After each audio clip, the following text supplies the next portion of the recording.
case, right? They included the fraudulent marriage to Aaliyah Halton, R.I.P. Aaliyah, and because of that, a lot of things were on YouTube.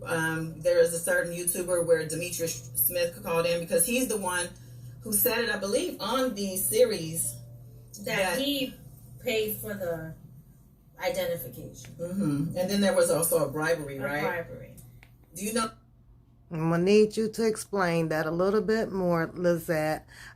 You will not be hearing this whole video because it is not my video.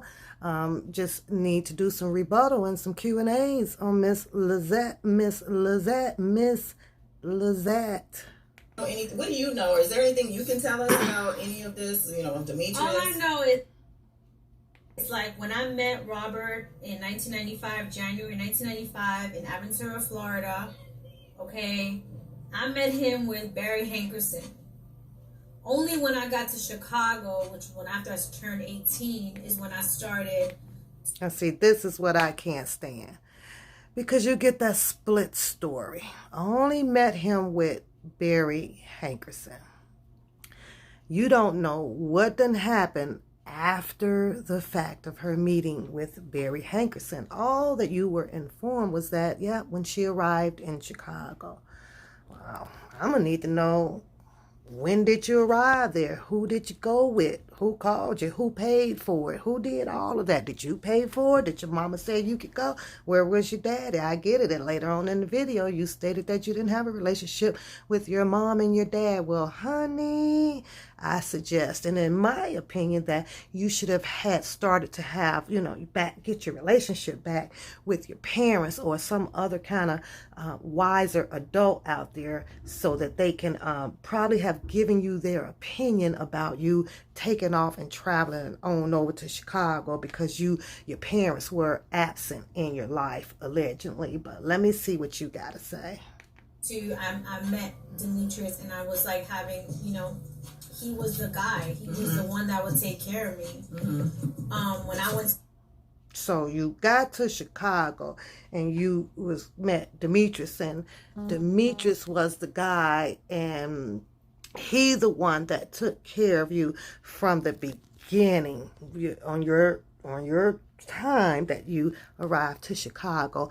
Okay, we're going to make some sense of this because right now, here, you said at 11.01 in the video that Demetrius was the one that took care of you.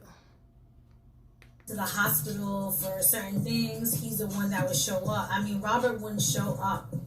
And it was to the point. What'd you say? Robert never showed up. Robert never showed up. Well, my first question was, how long did you sit and play around with Demetrius, and what was the reason why that Demetrius needed to run you to the hospitals and stuff? Were you plane sick? Did you get sick on a plane, or what happened there? So if Robert never showed up, I guess my second question to Lizette would be, how long did you sit and wait for him? What time did he come? How come at that moment you didn't say, well, you know what, Demetrius, I'm going to go on back, home, and when Robert has time for me or, can show up as expected and as planned, like he said, then have him holler at me. See, that's how women do. That's how people who has common sense or think. You got to think expeditiously. You got to think fast. You got to stay on your toes. Well, hell, I ain't come here for your ass, Demetrius, or R. Kelly ain't here. I'm about to bounce. Have him holler at me. That's just how most, girls, women out here that knows the game and stuff, and that is aware that this is a man that likes to have different relationships because of who he is, and therefore he is entitled to do. And you entitled to do whatever you want to do. It's up to the receiver to decide if they want to play the game. But let's see what else you got to say, Lizette. Point where I was living in hotels, for months. It was either the Nico or the Marriott or the. See, there's your other mistake. You were living in hotels. After that first hotel, maybe the second one, because I'm sure they, you downtown, so those are nice hotels down there. You were enjoying the hotel stay and things like that, and you got to eat and all of that stuff while you still sit and wait on Robert Sylvester Kelly. Somewhere in your time frame, nothing clicked in your head to adios amigos. I did not come down here for this shit. But let me see, because I think you got something a little bit more interesting to say. I was moving around like a prostitute, like, like an escort. And, I didn't get, this is not who I was. This is what I was turned into. My depressions. Hold up. Bag it up, honey. This is not what you was turned into by omission of Robert Kelly. This is what you allowed yourself to turn into due to the celebrity status of Robert Sylvester Kelly. You felt that that man was worthy, keyword, worthy to wait on. That's the real deal on your situation. You saw a legend. You saw a star. You saw an opportunity.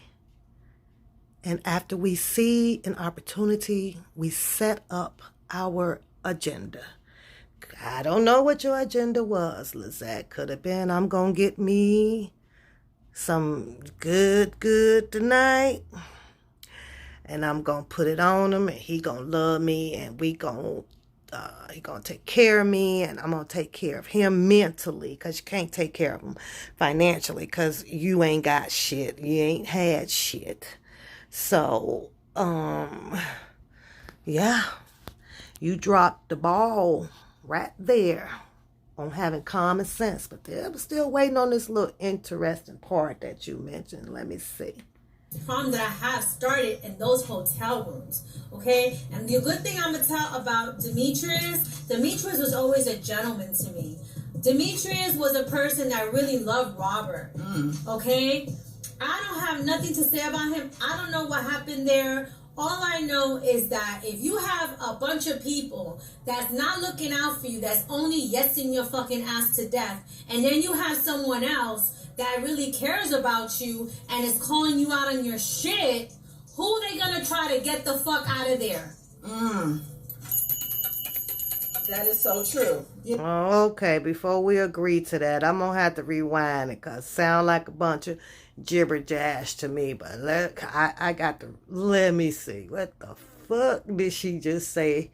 'Cause, let me see. What the hell you just said? Turned 18 is when I started I met Demetrius, and I was like having, he was the guy. He was the one that would take care of me. When I went to the hospital for certain things, he's the one that would show up. I mean, Robert wouldn't show up.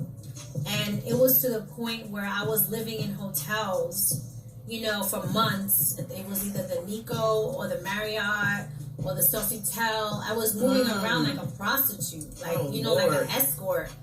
And, I didn't get, this is not who I was. This is what I was turned into.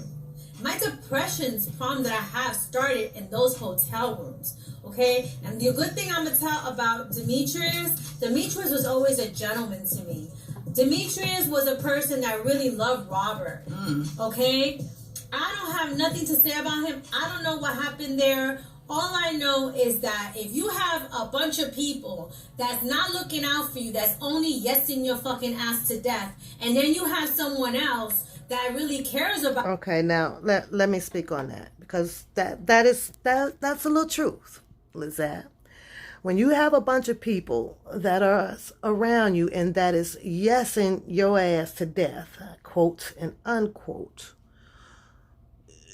that's possible. You know why that's possible? Because as long as the hand is getting fed to take care of your family from working for someone, yeah, you have to say yes. I'll give you an example of it, right? I get up and I go to work every day pretty much 11, 12-hour shifts. And I have managers and supervisors that oversees me as I try to complete my job.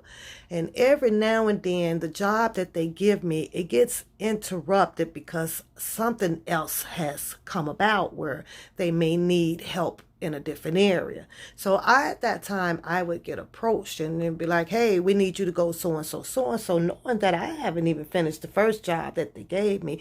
But due to the fact that these are the people that pay me, that I am employed by, I have to say, yes, okay, I have to go do it. Or guess what?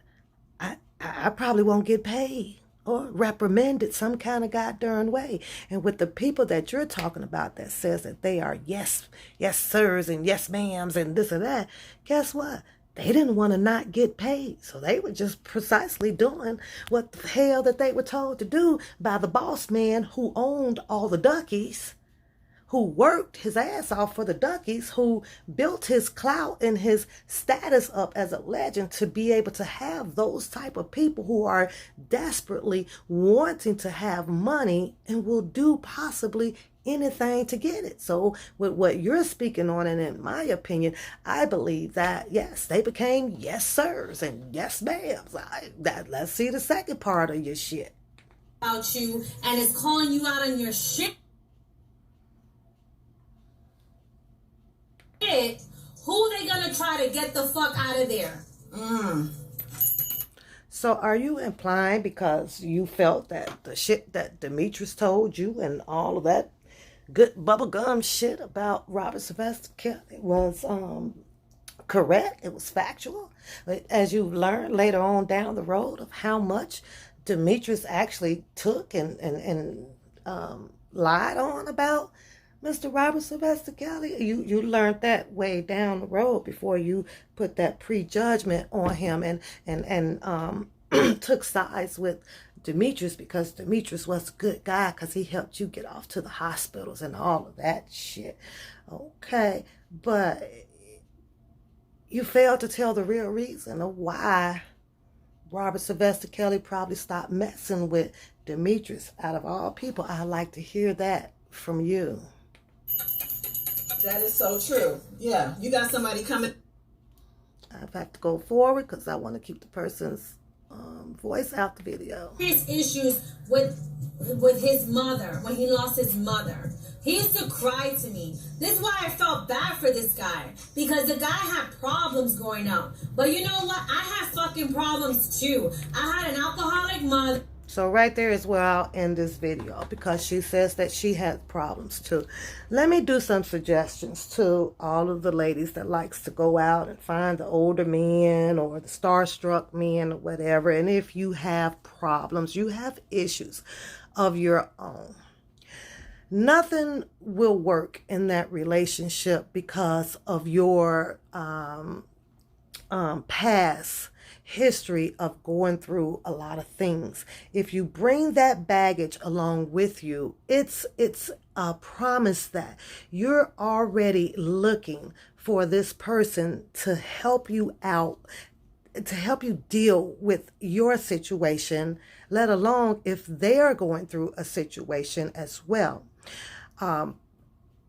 You try to mend those two together with all of these mental and trouble issues that you're going on. Relationship is not going to work. If you were looking for something and you want something to happen, try to go into a relationship as clean as possible, meaning that get yourself help, get your mental status cleaned up, get your health cleaned up, and go in with a good bill of rights of yourself, and it's a possibility that your relationship can work. Now, I'm going to take you guys over here to this right here, what I found. I found this very interesting because, we all talk about how there's a lot of older men that dates the younger women. So if you have chemistry and the compatibility that keeps you enjoyed with each other in and out of bed, you both want the relationship enough.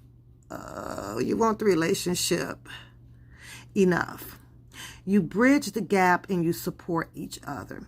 And when I hear Lizette speak on that part of it, it seems like to me that this will relate to her, where, you know, she felt that they had the chemistry. She felt that they were compatible because they both had dealt with the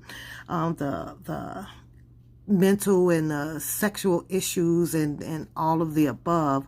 And yeah, I feel that she, you know, thought that they could bridge a gap and support each other and build a everlasting life behind it. Now, I have not read this book here, you guys, and I just want to point this out as well, because this is coming from an author. What is her name? Let's see, what is this woman's name? What is it? Ardashia Townsend. I am going to try to get this book because I like to read it and get a little bit more inside of her head as well. She goes out and does interviews and everything, and she comes up with her analysis on topics like this. You know, this one here just tickles me to death, because what she's done now is created this book here to show women how to date older men. So there you have it. There is rules out there now on if you want to date an older man, you know, go grab the book, and she has the rules to it. But yet then we have these situations out here where we have our 15, 16, 17, 18s or whatever that goes out and find interest in older men. But then when the oopsie happens, it's bad. So as you can see how everything just contradicts itself, all for a dollar bill. And it's a situation that we will not ever be able to fix. In my opinion on Lizette, you know, I really wish that she would have found her a home over in the Playboy Mansion. I feel that, you know, that would have been the best thing for her, you know, and that's just my opinion. I don't know, you guys, but I thought I'll just touch on that one and lay a little bit of my opinion on it. And this video here, you guys, had to been almost 3 hours long, but I just wanted to touch on and get some feel of who in the hell is Lizette. You know, I've watched the whole video and found a little bit more detailing events about her, but all I can say about her is that, yeah, she dropped the ball clearly on common sense. You know, you dropped the ball, my dear. So let's see what else I have up in here.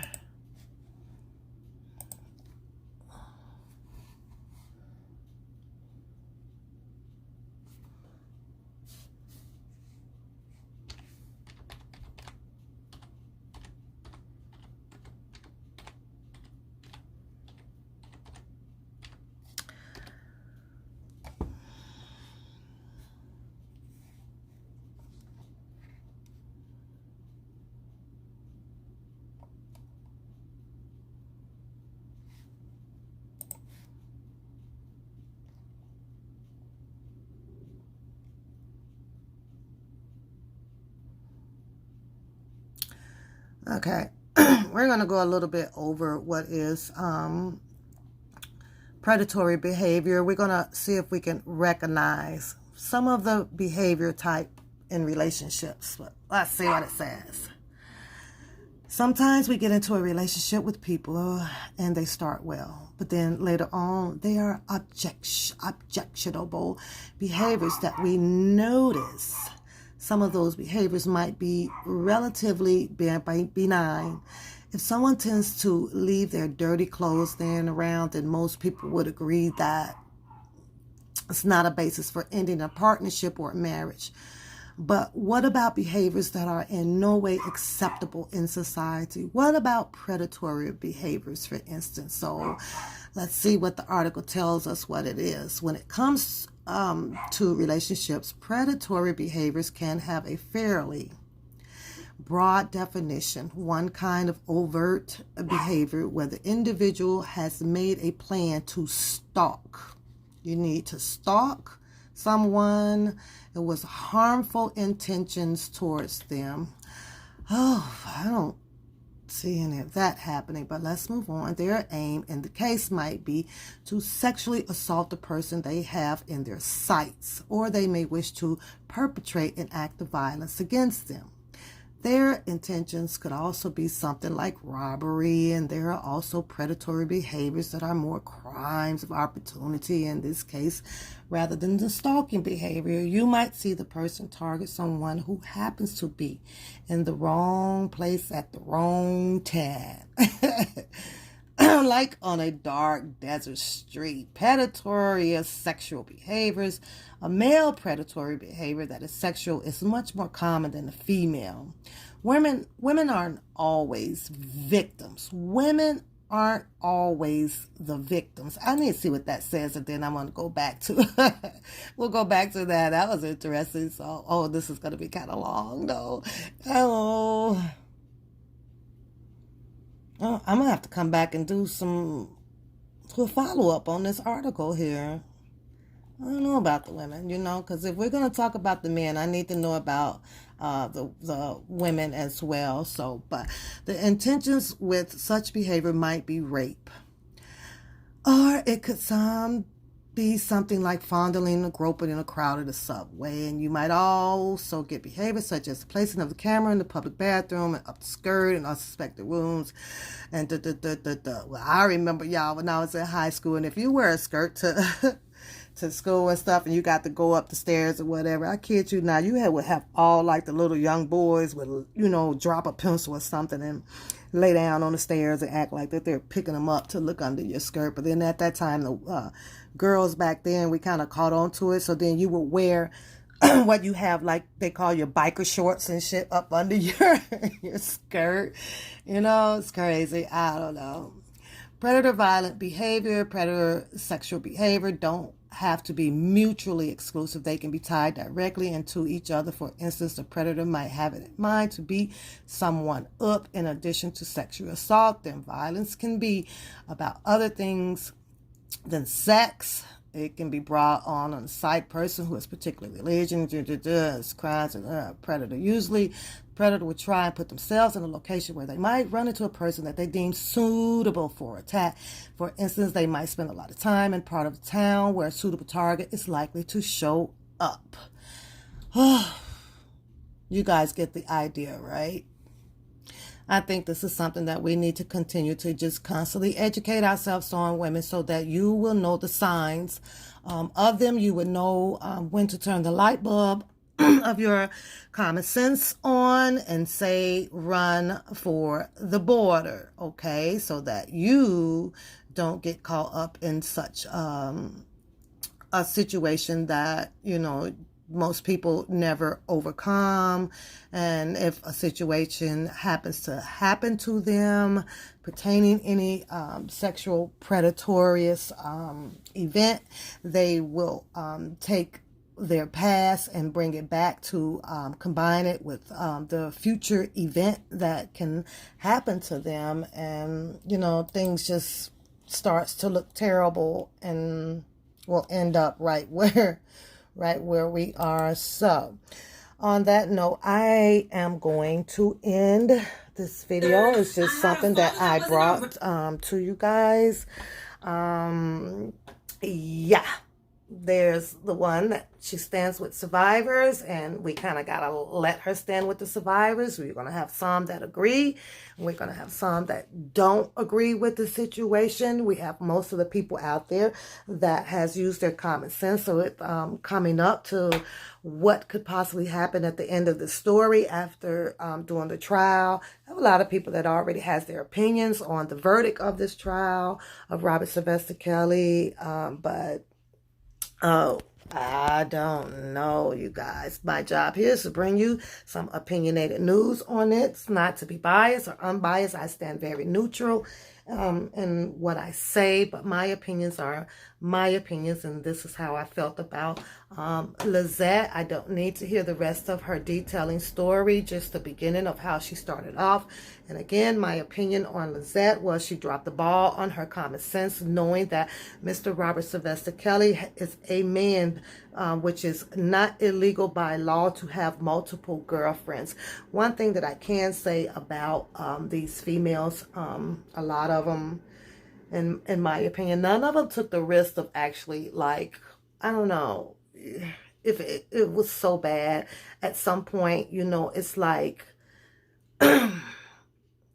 you can force, I don't want to say force, you can have a situation where, you know what, if it's this bad, you know, I'm going to have to take death over being treated this way, you know, and it's, you know, and I'm just throwing that out there because none of them ever talked about that. They all talk about dying after they leave, or the depression that they continue to go through after leaving the presence of Robert Sylvester Kelly. So I don't know. I think it was me, you know, we'd had to fight. You know, I'd had to have black eyes, a broken neck, broken arm, broken ankle, and everything. You know, I had to be close to death, you know, because that's just the way I am. I'm a fighter. If I know that some things are not right, you know, that agenda that I had planned on my way into the situation will immediately do a 360 on your ass, and yeah, I'm gonna be hurt, you gonna be hurt, and I'm gonna have a black eye, you gonna have a black eye, and that's some shit that you're gonna have to explain to public figures and all of that stuff like that. But well, you know what, on that note, all I can do is wish Lizette well on the stand, if she's taking a stand, and I'm very, very well anticipating the cross-examination on Miss Lizette, but we shall see. Y'all have a good day. Gotta go. Bye.